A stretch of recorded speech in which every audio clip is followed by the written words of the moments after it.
पापात्मनां कृतधियां हृदयेषु बुद्धि श्रद्धा सताङ्कुलजना प्रभवस्य लज्जा तां त्वां नतास्म परिपालय देवि विश्वम्। यहाँ पर बैठे सभी भक्तजनों को मेरा बारंबार प्रणाम। परम परात्पर अखिलेश्वर कारण करुणा वरुणालय भक्ति वांछा कल्पतरु पीतांबरधारी मोर मुकुट वाले के चरणों में इस दास का सादर प्रणाम। परम आराध्य लाडली वृषभानुनंदिनी आनंद कंदनी श्री राधा रानी जी के चरणों में इस दास का सादर प्रणाम। हमें अज्ञान रूपी अंधकार से ज्ञान रूपी प्रकाश की ओर ले जाने वाले हमारे सद्गुरुदेव भगवान के चरणों में इस दास का सादर प्रणाम। आइए विकट दिवस की कथा हमने श्रवण की। आज की कथा में हम हनुमान जी और राम जी के बारे में कुछ कथा श्रवण करेंगे। सबसे पहले कल हमने देखा कि सूत जी ने मंगलाचरण गाया। उसके बाद में क्या होता है, अमर कथा हुई। भोलेनाथ जी ने जिस कथा का पान करके अमर हो गए, एक दिन की बात है। सूत जी ने अपनी कथा शौनकादि ऋषियों को श्रवण कराई। उस कथा को श्रवण कराने से पूर्व उन्होंने अपने गुरुदेव को प्रणाम किया। उनके गुरुदेव कौन थे? श्री सुखदेव जी महाराज। और जब उनके गुरुदेव को उन्होंने प्रणाम किया, उनके गुरुदेव ने उन्हें प्रणाम किया, तो शौनकादि ऋषि ने कहा, आपके भी गुरुदेव है? सूत जी ने कहा, हाँ हमारे भी गुरुदेव है। गुरुदेव सबको बनाने चाहिए, गुरु सबको बनाने चाहिए। स्वयं सुखदेव जी ने बनाए, स्वयं भोलेनाथ ने बनाए। अब सूत जी महाराज ने अपने गुरु को किस प्रकार से प्रणाम किया? यं प्रव्रजन्तमनुपेतमपेतकृत्यं द्वैपायनो विरहकातराजुहाव पुत्रेति तन्मयतया तर्वोऽभिनेदुस्तं सर्वभूतहृदयं मुनिमानतोऽस्मि। क्या कहा? यं प्रव्रजन्तमनुपेतमपेतकृत्यं द्वैपायनो विरह कातर आजुहाव पुत्रेति तन्मयतया तरवोभिनेदुस् तम सर्वभूत हृदयम मुनिमानतोस्मि। सुखदेव जी का नाम सभी ने सुना होगा। सुना है कि नहीं? जोर से बोलो। हाँ जी या ना जी? सुखदेव जी का नाम सभी ने सुना है, कथा सभी ने सुनी है, तो सुखदेव जी का नाम भी सुना होगा। तो सुखदेव जी कौन है? किसी को पता है कौन थे सुखदेव जी? अब हम बताते हैं। सुखदेव जी राधा और कृष्ण के तोते कलविंक थे। कौन थे? तोते थे, उनका नाम कलविंक था। एक दिन की बात है, वह तोता उड़ते उड़ते राधा रानी के हाथ पे गया। राधा रानी के हाथ पे बैठा और कहता, राधे राधे राधे। राधे का भजन करता। राधे ने कहा, तू मेरा मत भजन कर, तू तो कन्हैया के पास जा, कन्हैया का भजन कर। मैंने कल भी श्रवण कराया आपको, राधा और कृष्ण में कोई अंतर नहीं है। राधा और कृष्ण जिस प्रकार से दूध होता है, दूध में सफेदी होती है। दूध किस कलर का होता है? उसी प्रकार राधा और कृष्ण। ये बताइए, दूध से सफेद को अलग किया जा सकता है क्या? तुमने दीपक लगाया, दीपक से ज्योति को अलग किया जा सकता है क्या? उसी प्रकार से राधा और कृष्ण में जो अंतर रखता है, उसे भागवत जी में बड़ा सुंदर वर्णन बताया है कि वो कालसूत्र नरक में पड़ता है। नरक सबको भोगना पड़ेगा, परंतु आपने कथा श्रवण की है तो आपको क्या होगा? और अब क्या बताया कि सुखदेव जी जो थे वो बालक थे। कौन थे? बालक थे। इसलिए राधे का भजन करते तो राधे कहती तुम कृष्ण के पास जाओ, कृष्ण का भजन करो, हमारा क्यों कर रहे हो? तो कृष्ण के पास जाता, कृष्ण कृष्ण कृष्ण कृष्ण जपता। कृष्ण ने कहा तू मेरे पास मत आ, राधे के पास जा। दोनों एक दूसरे के पास भेजते। अब बेचारे परेशान हो गए, कहने लगे अब मैं किसका संकीर्तन करूं? राधे के पास जाता हूं तो राधे कहते कृष्ण का भजन कर, कृष्ण के पास जाता हूं तो राधे कहते राधे का भजन कर। जाऊं तो जाऊं किसके पास? तो उन्होंने क्या किया? काम किया। उन्होंने दोनों का भजन किया। किस प्रकार से किया? आइए हम भी उनके साथ मिलकर के भजन करते हैं। राधे कृष्णा कृष्णा कृष्णा राधे राधे, राधे श्याम श्याम श्याम राधे राधे।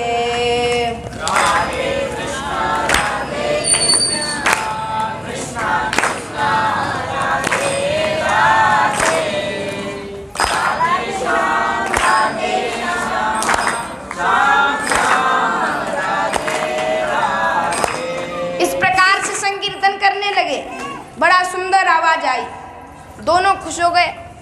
कहा ये अपना तोता तो बहुत दिमागदार है, उसके अंदर बहुत दिमाग है। अब इसको क्या करना चाहिए?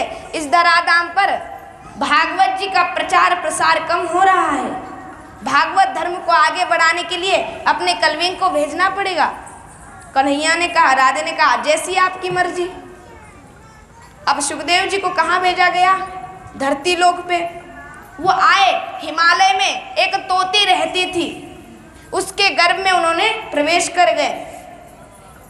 एक दिन की बात है, इधर भोलेनाथ कुछ काम से हिमालय से दूसरी जगह गए थे, तभी वहां पर अकेली पार्वती मैया बैठी थी।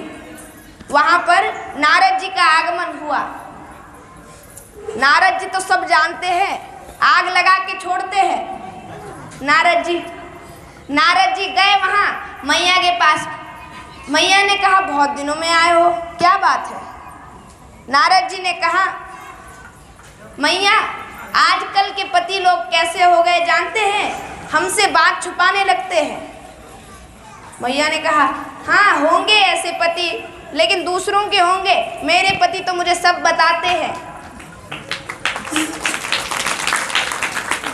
अब नारद जी हो गए परेशान, कहने लगे अरे मैया ये बताइए, यदि बाबा आपको सब बताते हैं तो बाबा ने कभी ये बात बताई आपको कि बाबा के गले में जो मुंडों की माला है वो किसकी है?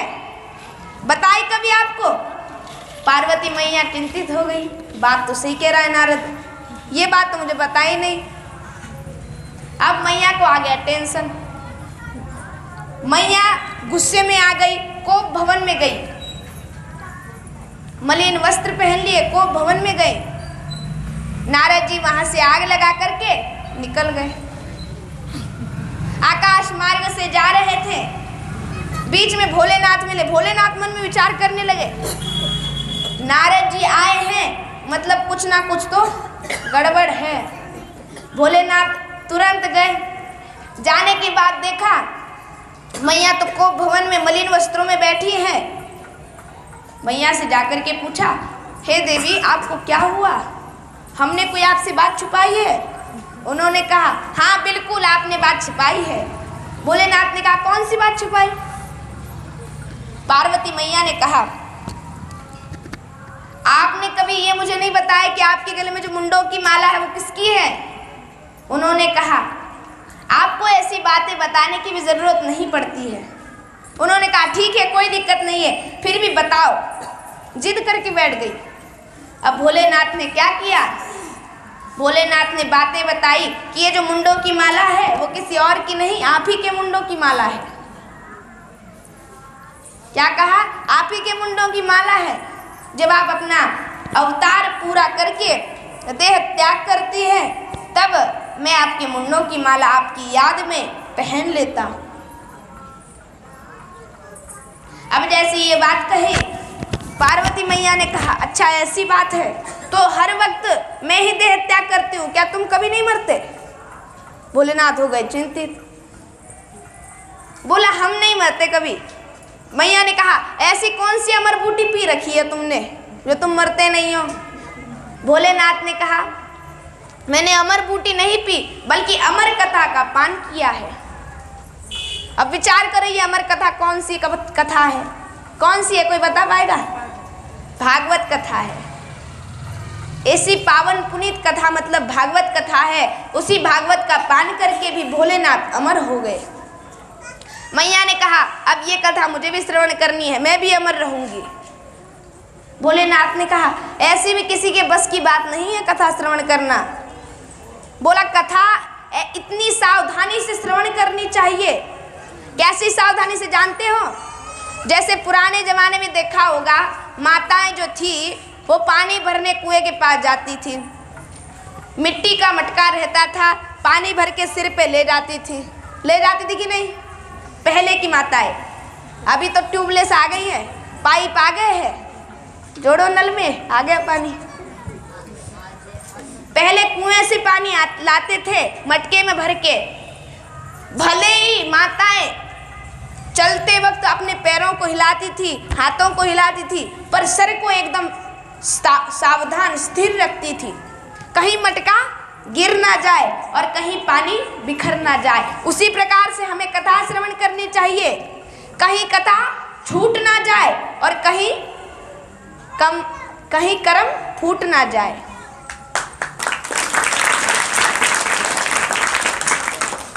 कथा छूट गई तो समझो तुम भी छूट गए।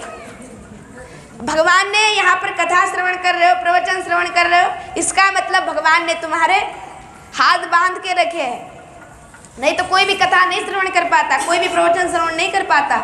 भगवान ने तुम्हारे हाथ पकड़े हैं इसलिए तुम यहाँ पर बैठे हो, नहीं तो इधर उधर काम करने जाते। ये वक्त तो ये खाना बनाने का होता है कि नहीं? फिर भी आप अपने समय में से समय निकाल करके यहाँ आई। भले ही डांट खा जाए, समय में से समय निकाल करके आई, ये बहुत बड़ी बात है। एक बार जोरदार ताली अपने लिए बजाएं। देखो अपने लिए कितनी जोर से ताली बजाई। अब क्या हुआ? मैया चिंतित हो गई, ये कथा मुझे भी श्रवण करनी है, मुझे भी श्रवण कराओ। क्यों नहीं श्रवण करा रहे हो? भोलेनाथ ने कहा मैं आपको कथा तो श्रवण करा दूंगा, परंतु कथा श्रवण करने के लिए सावधानी चाहिए। जब आप कथा श्रवण करेंगे, आगे चल करके शुभांगी दीदी नाम की एक कथावाचिका आएंगी तो आपको कथा श्रवण कराएंगी। तब चतुर्थ दिवस में देखना वंशावली आएगी, इसके पुत्र ये हुए, इसके पुत्र ये हुए, इसके पुत्र ये हुए। इसमें आपको नींद लगने लगेगी। स्वयं पार्वती मैया को नींद लगी थी। ये नवम स्कंद में बात आती है। जैसे ही नवम स्कंद भगवान ने चालू किया वैसी पार्वती माता को नींद लग गई। इधर भोलेनाथ कथा श्रवण करा रहे हैं। भोलेनाथ ने कहा कथा चालू करने से पहले ही एक नियम बना लिया था, जब मैं प्रथम स्कंद संपूर्ण करूंगा तब तुम प्रथम स्कंद ओम का उच्चारण करना और बीच में हुंकार देना, अर्थात ऐसे करना। अब मैया ने कहा ठीक है। प्रथम स्कंद हुआ, मैया ने कहा प्रथम स्कंद ओम। द्वितीय स्कंद हुआ, मैया ने द्वितीय स्कंद ओम कहा। तृतीय स्कंद ओम हुआ, तृतीय स्कंद ओम कहा। लेकिन इससे पूर्व भोलेनाथ ने क्या किया था जानते हैं? अमर कथा को कोई भी श्रवण नहीं कर पाता। भोलेनाथ ने 3 बार डमरू बजाया था। कथा से पहले, चालू करने से पहले 3 बार डमरू बजाया था। क्यों बजाया था? क्योंकि कोई दूसरा प्राणी इस कथा को श्रवण ना करे। इस कथा को श्रवण करने से अमर हो जाएगा, क्योंकि जो आया है सो जाएगा। जो आया है सो जाएगा। इस धरती पर हम आए हैं तो जाना पड़ेगा। कोई भी हाँ कहो ना कहो, जाना तो पड़ेगा। अब उस ऐसे ही वो अमर हो जाएंगे, इसलिए भोलेनाथ ने 3 बार डमरू बजाया। पहली बार डमरू बजाया, जलचर भग गए। जलचर जो प्राणी थे, मगरमच्छ, सांप आदि, सब भग गए। दूसरी बार डमरू बजाया, नवचर के प्राणी भग गए, अर्थात जो उड़ते हैं पक्षी वो उड़ गए। तीसरी बार डमरू बजाया, वो जो तोती थी, तोती जिसके घर में सुखदेव जी थे, उसने अंडा दे दिया और उस अंडे में चोंच मार करके भग गई। 3 ही बार तो डमरू बजाया, तीसरी बार खत्म हो गई। तीसरी बार में भोलेनाथ ने जो जमीन पर चलने वाले प्राणी थे, शेर, अश्वर आदि, भालू को भी भगा दिया, सब भग गए। भोलेनाथ बैठ गए, स्थिर बैठे, क्योंकि आपने देखा होगा जो प्रवचन कर रहा है, जो कथा कर रहा है, उससे ऊंचे आसन में कभी बैठ कर के कथा श्रवण नहीं करनी चाहिए। ये बात याद रख लेना, कितना ही बड़ा ये होना, प्रवचन हो चाहे कथा हो, उससे बड़े आसन में हमें बैठ कर के कथा श्रवण नहीं करनी है, क्योंकि उसे दरिद्रासन बताया गया है। इसलिए हमें शांत सावधानी से कथा श्रवण करनी चाहिए। ऐसी पार्वती मैया स्थिर बैठी, भोलेनाथ भी स्थिर बैठे। प्रथम स्कंद हुआ, प्रथम स्कंदोम, द्वितीय स्कंद हुआ, द्वितीय स्कंदोम, ऐसे बोलने लगी। फिर क्या होता है, नवम स्कंद चालू हुआ, वंशावली चालू हुई, मैया को नींद लग गई। सुखदेव जी कथा श्रवण कर रहे थे, सुखदेव जी परेशान हो गए। अरे यदि मैया सो गई, मैया ने ओम का उच्चारण करना बंद कर दिया, तो मेरे गोविंद की कथा, जन्म की कथा मेरे से छूट जाएगी, क्योंकि नवम स्कंद में मेरे ठाकुर जी का जन्म हुआ है। इसलिए कहीं नवम स्कंद में माता तो सो गई है, माता ने नवम स्कंद ओम नहीं बोला, तो भोलेनाथ यहीं पर कथा विश्राम कर देंगे और मुझे कथा श्रवण करनी भी नहीं आएगी।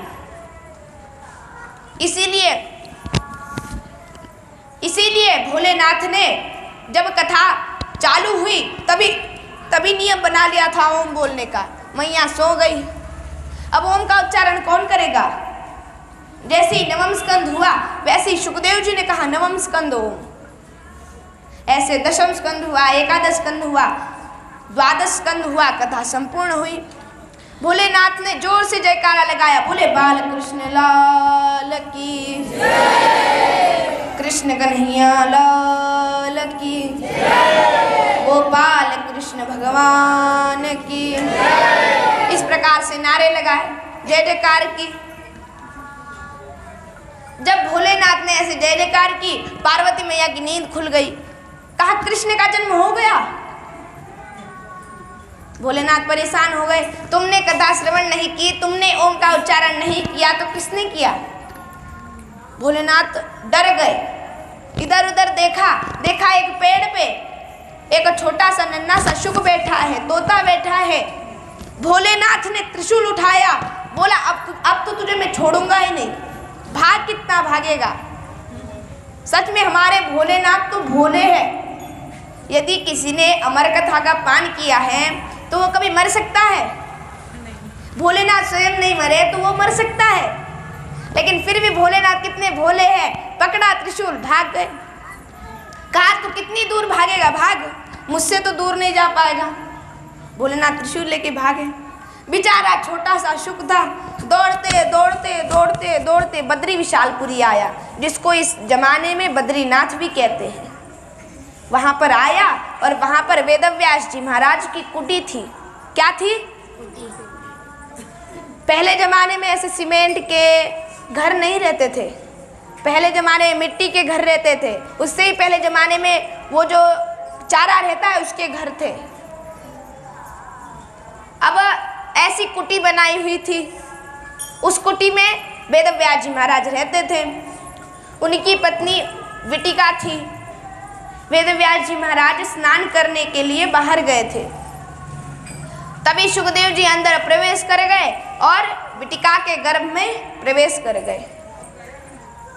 अब जैसी विटिका के गर्भ में प्रवेश कर गए, वैसी वेदव्यास जी महाराज बाहर आए। जैसे ही बाहर आके देखा कि भोलेनाथ तो द्वार पर खड़े हैं, वैसे उन्होंने कहा सेवक सदन स्वामी आगमनु और मंगल मूल अमंगल दमनु। क्या कहा? सेवक सदन स्वामी आगमनु, अर्थात मेरे घर में स्वयं मेरे प्रभु शंकर आए हैं, भोलेनाथ आए हैं, तो मेरे अमंगल सारे मंगल हो गए, अमंगल नष्ट हो गए और मेरे घर में मंगल ही मंगल आ गए। मंगल भवन अमंगल हारी, द्रवहु सुदशरथ अजर बिहारी। कहा जब तुम्हारे घर में तभी अमंगल नष्ट होंगे और मंगल आएंगे जब तुम भगवान को अपने घर बुलाओगे। और अब भगवान को घर कैसे बुलाओगे? एक बंदूक है, बंदूक सबको रखनी चाहिए। ध्यान दे के सुनना, बंदूक सबको रखनी चाहिए। क्या सुना? जोर से बोलो। क्यों रखनी चाहिए और कौन सी बंदूक रखनी चाहिए जानते हो? माला की बंदूक, जिससे माला करते हैं वो वाली बंदूक रखनी चाहिए। हम गए थे, वहां पर कुंभ होता है, महाकुंभ, हरिद्वार में, तब हम गए थे वहां पर। हमने वहां पर एक संत जी रहते थे, उनसे पूछा, साधु जी आप यहाँ क्या कर रहे हैं? वो कहा वो उनके हाथ में माला थी, मैं छोटा था। मैंने कहा आप तो ढोंगी लगते हैं, साधु तो लगते नहीं। मैंने कल ही बताया, 5 रुपया का चंदन, 20-25 की माला, पीले कपड़े पहन लो, हो गए महात्मा। ऐसा था। मैंने कहा आप तो मुझे ढोंगी लग रहे हैं, ना आपके मुख पे तेज ना कछु। उन्होंने कहा ये देख बेटा, ये जो है ये तुझे बंदूक ये तुझे माला नजर आ रही होगी, परंतु ये मेरे लिए बंदूक है। मैंने कहा अच्छा, ऐसी कौन सी बात है इसमें, ये बंदूक कैसे हो गई, चलती कैसे है? मैंने ऐसे सवाल पूछे, उन्होंने बड़ा सुंदर जवाब दिया। ध्यान दे के सुनना। कहा ये वो बंदूक है जो किसको मारती है? जब यमदूत आते हैं तो यमदूतों को मारने वाली बंदूक है ये। किसको मारने वाली? यमदूतों को मारने वाली मेरे पास बंदूक है। ये रही वो बंदूक। और यदि कोई इस बंदूक को चलाएगा तो उन्होंने कहा चलो भैया, हमने हाथ में पहन ली, हमारे पास रख ली, तो एक आध बार तो चल जाएगी। हाथ में है, तुम हाथ में कोई चीज़ रखोगे उससे खेलने लग जाओगे कुछ देर में। देखना आप कोई भी चीज़ हाथ में रखोगे उससे खेलना चालू कर दोगे। उसी प्रकार यदि तुम एक बार माला को हाथ में पकड़ लोगे तो एक आध बार तो राम नाम ले लोगे, तभी समझ लेना गोली चल गई। मैंने कहा वाह भैया, आजकल के साधु जी तो बहुत खतरनाक है, हम अपने पास बंदूक रखते हैं। मैंने भी उसी दिन से मैंने भी अपने पास बंदूक रखना चालू कर दिया, अर्थात माला रखना चालू कर दिया, और मैं भी जप करना चालू कर दिया। आपको भी करना है ऐसा ही, जप करना है। कौन कौन करेगा जप? हाथ उठाओ। आप नहीं करेंगे? उठाओ हाथ। हाथ उठाने में क्या जा रहा है, उठाओ तो सही। हाथ उठाने में क्या जा रहा है बताओ? हाथ उठाओ सभी, हाथ उठाओ ऊंचे। हाँ अब नजर आया हाथ, करो नीचे। देखना, फिर मैया ने कहा हो गया कृष्ण जन्म। भोलेनाथ पीछे पीछे दौड़े सुखदेव जी के। सुखदेव जी कहाँ पर गए? गर्भ में प्रवेश कर गए। वेद व्यास जी ने कहा सेवक सदन स्वामी आगमनु। कहा आप जैसे भोलेनाथ, आप तो सच में भोले हैं। जिसने अमर कथा का पान किया हो, क्या वो कभी मर सकता है? लेकिन फिर भी आप उसको मारने के लिए पीछे दौड़े। लगभग 12 साल तक सुखदेव जी अपनी माँ के गर्भ में रहे। क्यों रहे पूछो तो क्यों रहे? बोलो, जोर से बोलो, क्यों रहे? कितने अच्छे बालक है, देखो बालक बोल रहे, आप नहीं बोल रहे। बोलो क्यों रहे? क्यों रहे जानते हैं? क्योंकि वो कहते थे, वेद व्यास जी कहते थे, बालक तुम्हारी माँ को बड़ा कष्ट हो रहा है, बाहर आ जाओ। सुखदेव जी कहते थे नहीं पिताजी, यदि बाहर आ गया तो मुझे भगवान की माया घेर लेगी, मुझे अवधूत रहना है। अवधूत का अर्थ जानते हैं? अवधूत अर्थात केवल लंगोट में। ऐसे सुखदेव जी थे। सुखदेव जी परम चक्र चूड़ामणि थे, बाल योगी थे। जितनी पदवियां दिया जाए उतनी कम थी उनके लिए। सुखदेव जी ने कहा नहीं, मैं बाहर नहीं आऊँगा, मुझे माया घेर लेगी, मैं अंदर ही रहूँगा।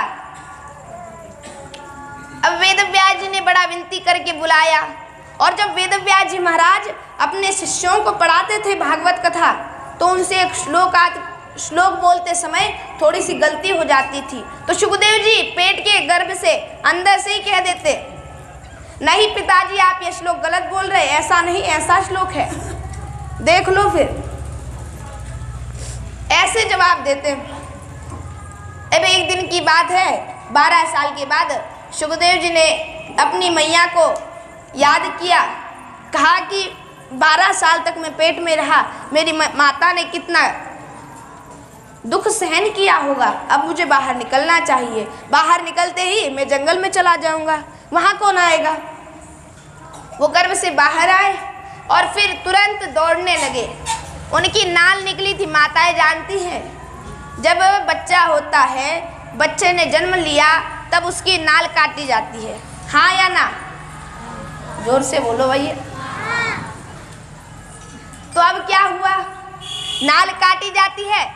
जैसी गर्भ से उन्होंने प्रवेश किया, गर्भ से बाहर निकले, वैसी अपनी नाल कंधे पे डाल ली और तुरंत बाहर निकल गए जंगल की तरफ। वेदव्यास जी महाराज ने देखा, वेदव्यास जी महाराज दौड़ते दौड़ते पीछे गए। द्वैपायनो विरह कातर आजुहाव, विरह से कातर होकर के पुत्र पुत्र आवाज देते देते वे दौड़ने लगे। उन्होंने कहा, पुत्र रुकना है कि नहीं। उन्होंने कहा, हम नहीं रुकेंगे, मुझे माया घेर लेगी, मैं तो जंगल जा रहा हूं। वेदव्यास जी ने वृक्षों से पूछा, अरे पेड़, तू तो इतना बड़ा है, तूने, तेरे नीचे से तो मेरा पुत्र गया होगा, तुझे तो पता होगा। उस वृक्ष ने बड़ा सुंदर जवाब दिया, ध्यान दे के सुनना। क्या जवाब दिया, कहा, हमारे पास तो पत्ते रूपी पुत्र है, हम न जाने कितने पुत्र हमारे गवा देते हैं, फिर भी हम रोते नहीं, और तुम्हारा एक पुत्र क्या गया, तुम रोने लग गए। भक्तों, वेदव्यास जी महाराज की वह स्थिति हो गई थी जो स्थिति सीता को रावण ले जाने के बाद राम जी की हुई थी। राम जी भी वृक्षों से पूछते थे, हिरण से पूछते थे, क्या तुमने मेरी सीता को देखा है। हे खग मृग है मधुकर श्रेणी, तुम देखी सीता मृग नयनी। तुम्हारे तो अति चंचल नयन है, नयन अर्थात आंखें हैं, तुमने तो देखा होगा मेरी सीता को। उन्होंने मना कर दिया, हमने नहीं देखा। उसी प्रकार वेदव्यास जी को मना किया, हमने नहीं देखा तुम्हारा पुत्र। वेदव्यास जी महाराज इस बात से एक सीख समझ गए, जो चला गया उसके लिए क्या विचार करना। अपने विचार करने से, अपने टेंशन लेने से क्या वो वापस आ जाएगा। उसी प्रकार वेदव्यास जी महाराज निराश होकर के वापस लौटे, और वापस लौटने के बाद उन्होंने अपने शिष्यों को शिक्षा प्रदान की। कई साल बीत चुके थे। वेदव्यास जी महाराज ने कहा, अरे शिष्यों, मैंने तुम्हें 2-4 श्लोक सिखाए हैं, उन श्लोकों को लेकर के तुम जंगल की तरफ जाओ और वहाँ पर जाकर के तुम उन श्लोकों का गान करना। जैसे श्लोक गाएंगे वैसी सुखदेव जी मेरा पुत्र वापस आएगा। 2-4 शिष्यों को श्लोक देकर के भेज दिया। शिष्य क्या करते, जंगल में जाते, कंदराओं में जाते, गुफाओं में जाते और वहां पर जाकर के वह श्लोक गाते। पहला श्लोक कौन सा सिखाया था जानते हैं?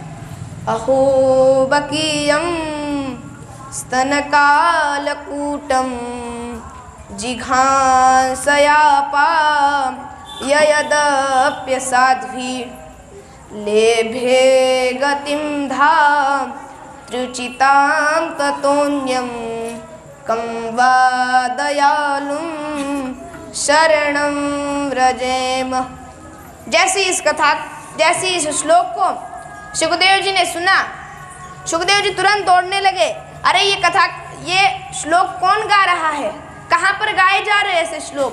ऐसा परम दयालु कौन होगा जो अपने स्तनों में पूतना जहर लगा करके आई, फिर भी उस पूतना से भी कृष्ण को कोई फर्क नहीं पड़ा। तृणावर्त आया, शक्तासुर आया, अघासुर आया, बकासुर आया, बड़े बड़े राक्षस आए, फिर भी उन राक्षसों से ऐसा कौन सा बालक है जिसको कुछ फर्क ही नहीं पड़ा। ऐसा दयालुम शरणम व्रजेम। कहा ऐसा दयालु कौन है, मैं भी उसकी शरण में जाना चाहता हूँ। वे दौड़ते दौड़ते दौड़ते दौड़ते आए, देखा कि 2-4 ब्राह्मण थे। उन ब्राह्मणों के पास आए, ब्राह्मणों के चरणों में प्रणाम किया। कहा तुम्हारे पास और भी कुछ ऐसे श्लोक हैं क्या? कहा तुम्हारे पास और भी ऐसे श्लोक हैं? उन्होंने कहा हाँ है, हमारे गुरुदेव ने बहुत श्लोक सिखाए हैं। सुखदेव जी ने कहा सुनाओ फिर भैया। तो उन्होंने बड़ा सुंदर जवाब दिया है, बड़ा सुंदर श्लोक सुनाया। वरहा पीडम नटवर वपुः कर्णयो कर्णिकारम बिभ्रदवासः कनक कपिशम वैजयंतीं च मालां रंध्राण वेणुरधर सुदया पूरयन् गोपवृन्दैर् वृंदारण्यं स्वपदरमणं प्राविशद गीत कीर्तिः। कहा तुम सभी ने एक फोटो को देखा होगा। किस किस ने फोटो को देखा है भगवान के? मैंने सवाल क्या पूछा? किस किस ने भगवान की फोटो को देखा है? 2-4 लोगों ने हाथ उठाए, सब उठाओ। किसी ने भगवान को नहीं देखा क्या? भगवान की फोटो को नहीं देखा किसी ने? सभी ने देखा है। तो आप सभी ने देखा होगा, चाहे आप वहाँ खड़े हो, चाहे वहाँ खड़े हो, चाहे वहाँ खड़े हो, भगवान ऐसा लगेगा कि भगवान तुम्हारी तरफ देख रहे। लगेगा कि नहीं? जोर से बोलो। उसी प्रकार भगवान एक नटनी के समान लग रहे हैं। अर्थात भगवान ऐसे लगते हैं जैसे कोई यहाँ खड़ा हो, चाहे वहाँ खड़ा हो, लेकिन भगवान उनकी तरफ देखते हैं। अर्थात भगवान की नज़र सब पे है। ईशावास्यमिदं विश्वम। कहा शास्त्रों में भी प्रमाण है। क्या प्रमाण है? भगवान सर्वत्र है। भगवान किस रूप में आएंगे तुम्हें पता नहीं चलेगा। भगवान का एक रूप अतिथि का बताया गया है। अतिथि देवो भव।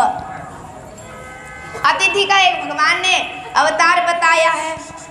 कहा कि तुम्हारे घर में चाहे कोई भी आए, तुम्हारा शत्रु ही क्यों ना आए, ध्यान दे के सुनना, तुम्हारे घर में चाहे तुम्हारा मित्र आए, चाहे रिश्तेदार आए, चाहे तुम्हारा शत्रु ही क्यों ना आए, परंतु उसे खाली हाथ नहीं भेजना। उसे एक तो भोजन करा के भेजना। भोजन की मना कर दी तो पानी ही पिला दो, लेकिन घर आए अतिथि को ऐसे खाली हाथ नहीं भेजना। अब क्या हुआ? फिर इधर सुखदेव जी भागने लगे।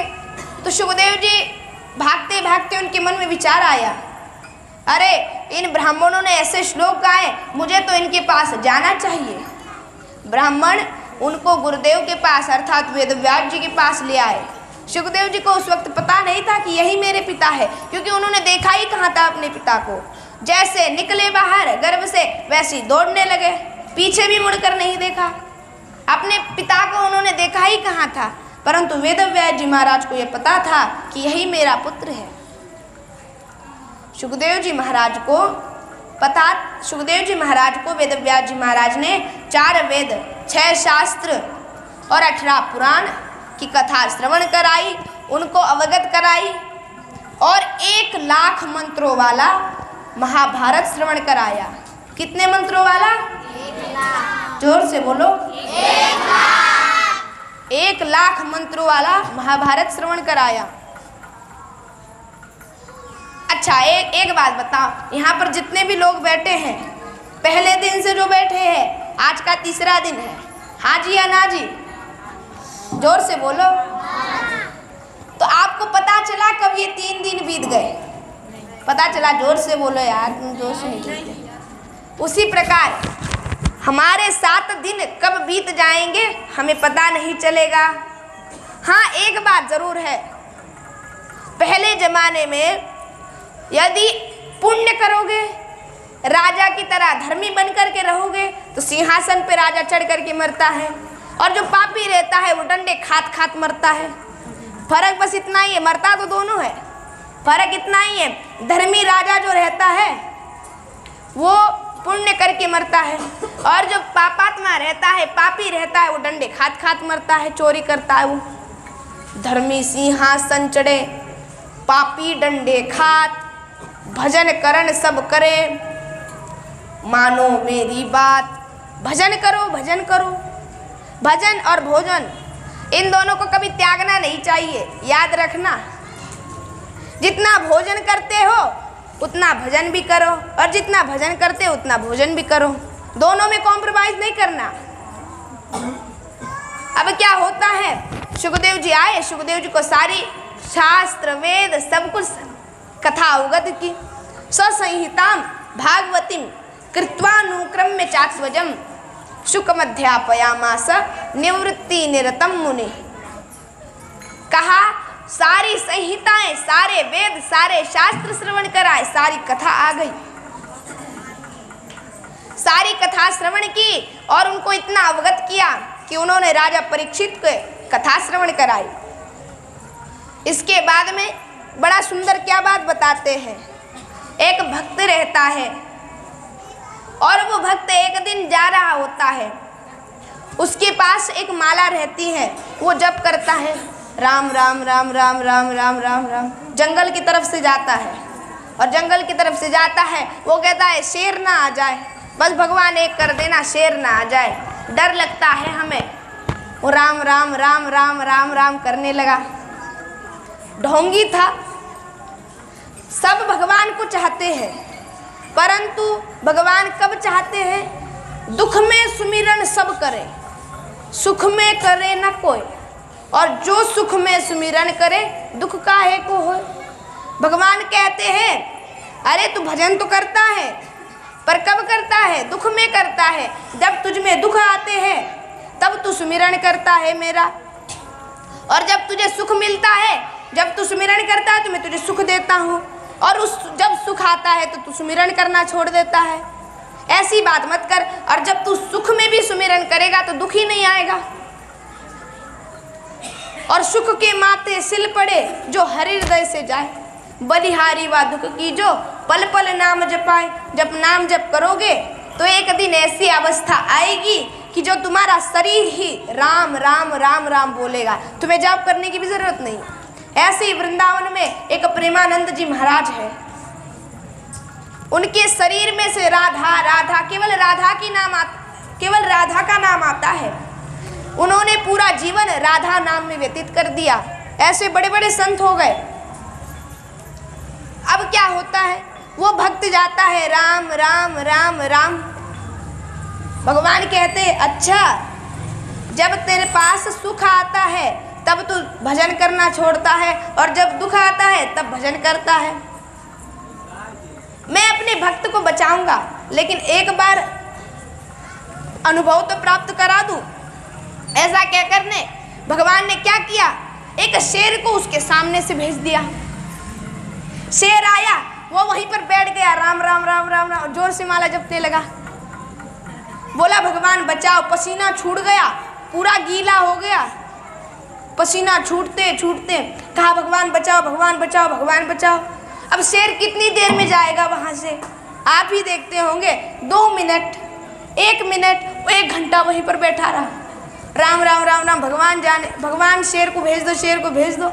शेर गया, उसने पत्थर था, पत्थर से ऐसे देखा कहीं शेर तो नहीं है। उसने वहाँ से जब शेर नहीं दिखा तुरंत भागने लगा, अब तो इस रास्ते जाएंगे ही नहीं। तो कहने का भाव ये है कि तुम दुख में भी सुमिरन करो और सुख में भी सुमिरन करो। ये बताओ, गाड़ी बंगला धन दौलत किसको नहीं चाहिए?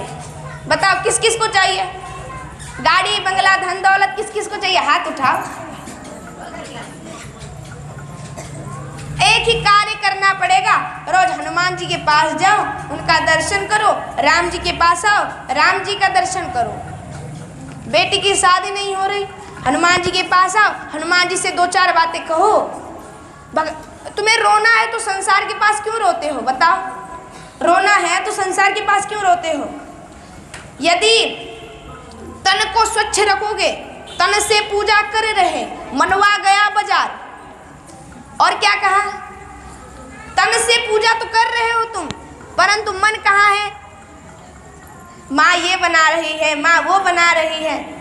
बाजार में अभी आ रहा था तो सुंदर सुंदर गरम गरम पकौड़ी बन रही है। तुम तन से पूजा कर रहे हो, तन को स्वच्छ रखोगे, ध्यान दे के सुनना, तन को स्वच्छ रखोगे तो वासना में पड़ोगे और मन को स्वच्छ रखोगे तो उपासना में पड़ोगे।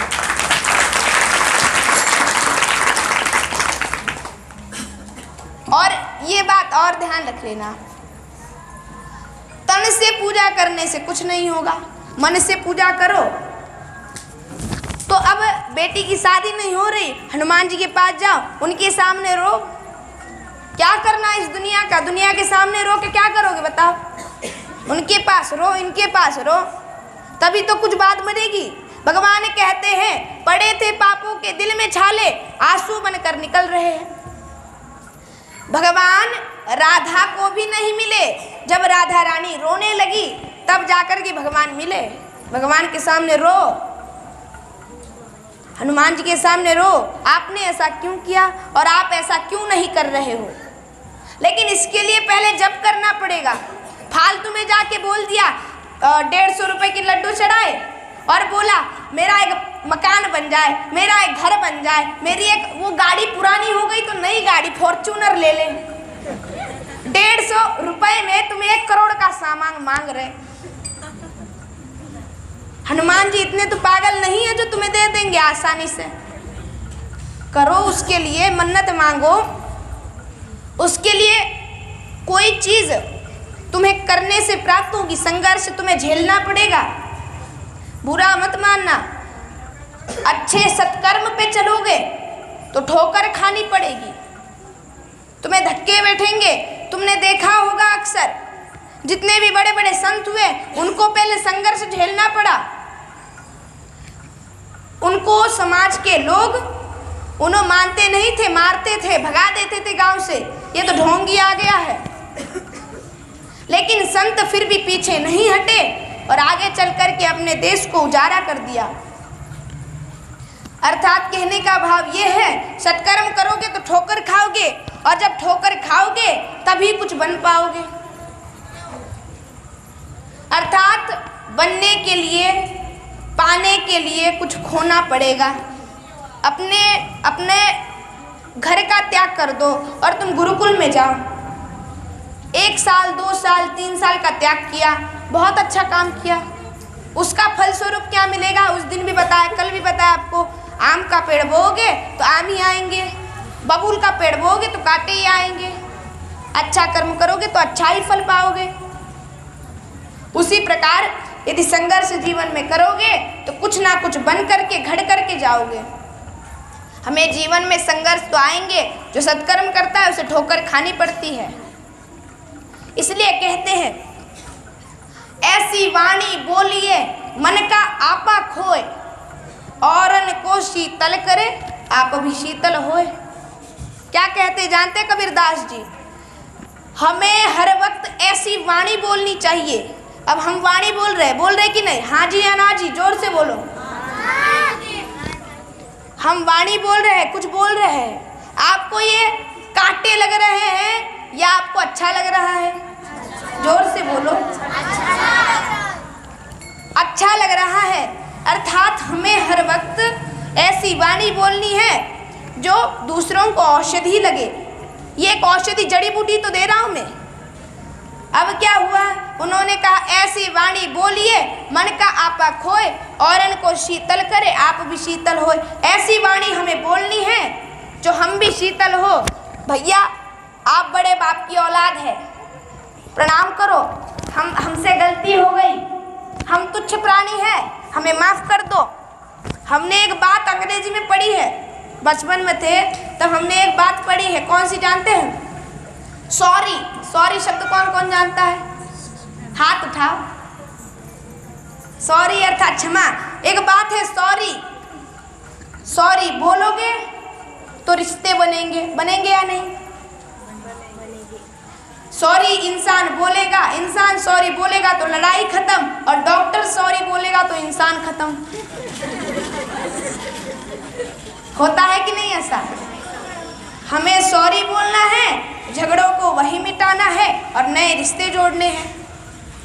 पहले के ज़माने में ऐसे ही तो होते थे, क्षमा क्षमा क्षमा प्रार्थना मांगते थे, तभी तो कोई हमें माफ करता था। यदि सॉरी बोल दोगे तुम्हारे हाथ पैर तो नहीं टूटेंगे? टूटेंगे या नहीं? सॉरी बोलो, अपने झगड़े मिटाओ। उसी दिन से एक बात ध्यान रख लेना, जिस दिन सॉरी बोल करके झगड़ा मिटाओगे उसी दिन तुम्हारा घर घर नहीं मंदिर बन जाएगा।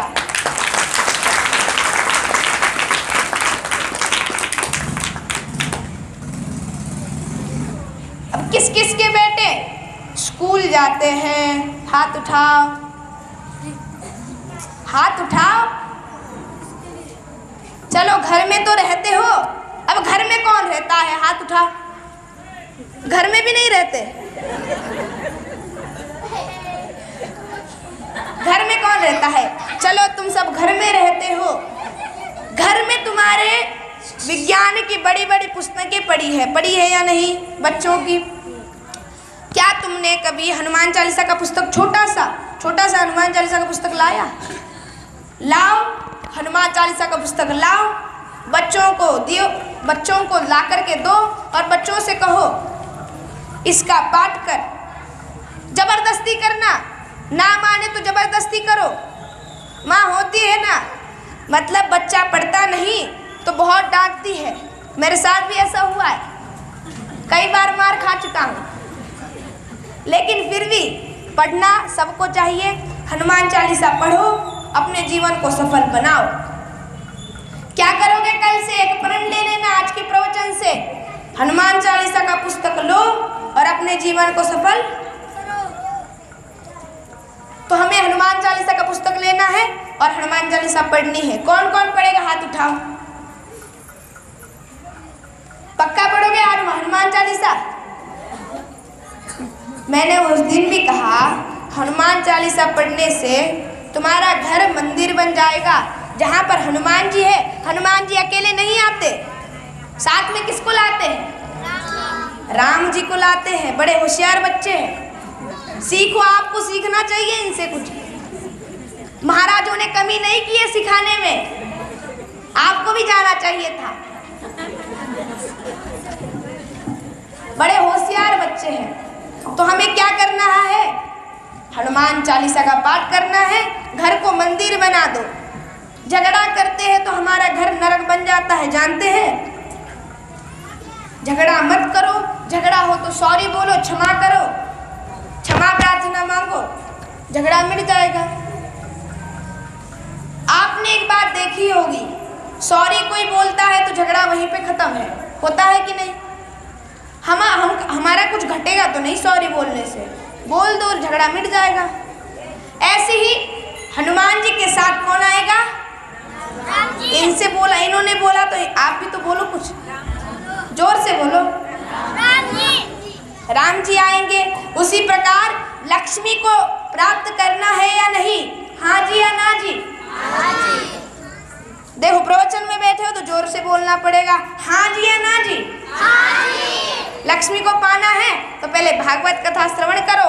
विष्णु भगवान तुम्हारे घर आएंगे, किस रूप से आएंगे वो नहीं पता चलेगा, लेकिन घर तुम्हारे आएंगे और भगवान विष्णु साथ में लक्ष्मी को लाएंगे।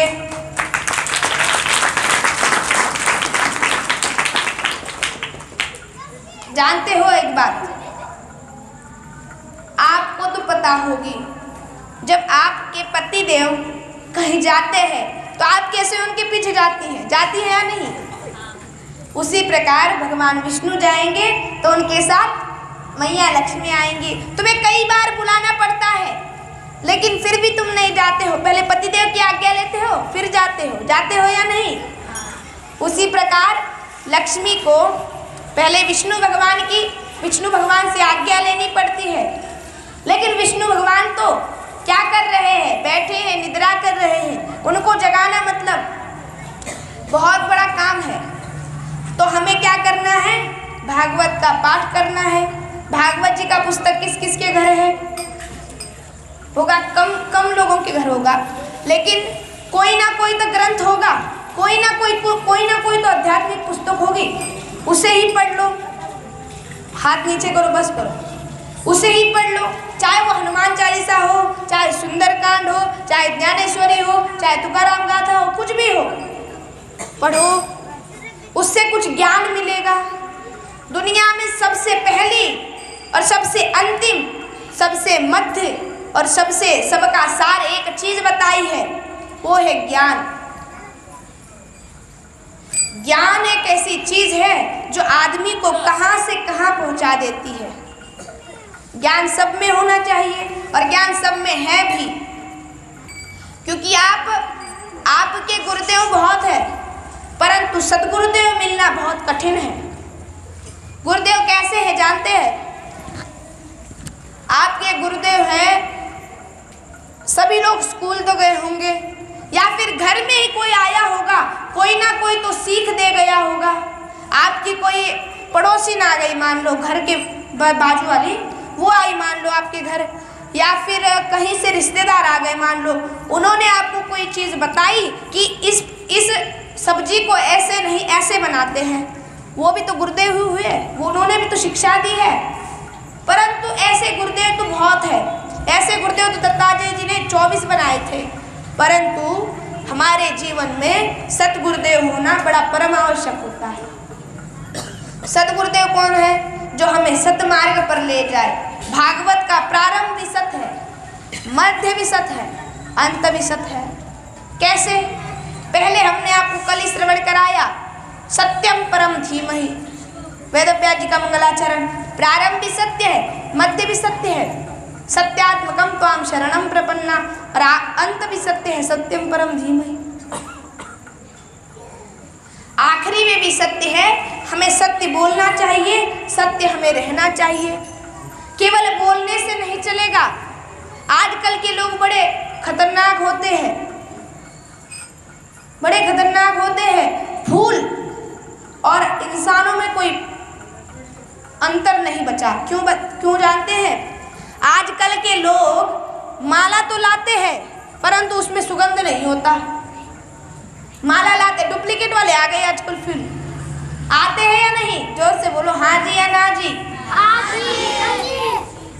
डुप्लीकेट फूल आते हैं और लोग भी बड़े खतरनाक हैं। आपके सामने हाथ जोड़ेंगे, पीठ पीछे गालियां देंगे। अब क्या हुआ? एक दिन रामकृष्ण परमहंस जी थे, याद रखना नाम, भक्त थे बड़े भगवान माँ काली के, माँ काली के साधक थे रामकृष्ण परमहंस जी महाराज। एक दिन वे नित्य प्रति उनका एक काम था, जब वो माँ को फूल चढ़ाते, फूल तो उसको पहले सूंघते थे फिर चढ़ाते थे। जब भोग लगाते थे, नैवेद्य दिखाते थे, तब पहले स्वयं खाते थे फिर माँ को दिखाते थे, माँ अर्थात माँ काली को। ऐसा क्यों करते थे? एक व्यक्ति ने देखा, उसने कहा पगला गया है क्या, ढोंगी कहीं का, पहले खुद खाता है और फिर माँ को खिलाता है, पहले खुद फूल को सूंघता है फिर चढ़ाता है, ऐसा क्यों करता है? उन्होंने बड़ा सुंदर जवाब दिया। संत कैसे होते हैं जानते हैं? संत की बड़ी सुंदर व्याख्या रामचरितमानस में बताई है। संत हृदय नवनीत समाना, कहाँ कविन पर कहाँ ही न जाना। अर्थात संत का हृदय मक्खन की तरह कोमल होता है। कैसा होता है? मक्खन की तरह कोमल। अब ऐसे संत जी थे रामकृष्ण परमहंस, उन्होंने कहा, बड़ा सुंदर जवाब दिया, कहा फूल इसलिए सूंघता हूँ कहीं उसमें सुगंध तो है ना, यदि ना हो तो फेंक देता हूँ, हो तो चढ़ा देता हूँ। उसको खोल के देखता हूँ कहीं उसमें कीड़ा तो नहीं है, मेरी माँ को तकलीफ हो जाएगी। उस फूल में कीड़ा तो नहीं है, पहले देखता हूँ फिर चढ़ाता हूँ। और इसलिए मैं खाता हूँ पहले, क्योंकि मैं देखता हूँ कि भोजन में नमक तो ज़्यादा नहीं पड़ा, सब्जी में तीखा तो नहीं ज़्यादा हुई, पहले मैं खुद टेस्ट करता हूँ फिर माँ को चखाता हूँ। ऐसे बड़े बड़े भक्त हुए। तो आज की प्रवचन को हम यहीं पर विश्राम करते हैं। कल तक के लिए जय जय श्री राधे, जोर से बोलना पड़ेगा, जय जय श्री राधे। एक बार जोर से बोलो, राधे राधे। देखो, हम 3 दिन पहले आए थे, 3 दिन पहले, 3 दिन के बाद जा रहे हैं। कल थोड़ी होगा प्रवचन, कल लग रहा होगा लेकिन होगा नहीं। आप जानते हैं 3 दिन कैसे बीते जाते हैं? किसी को पता चला? ऐसे जीवन में होता है। इसलिए जोर से बोलो,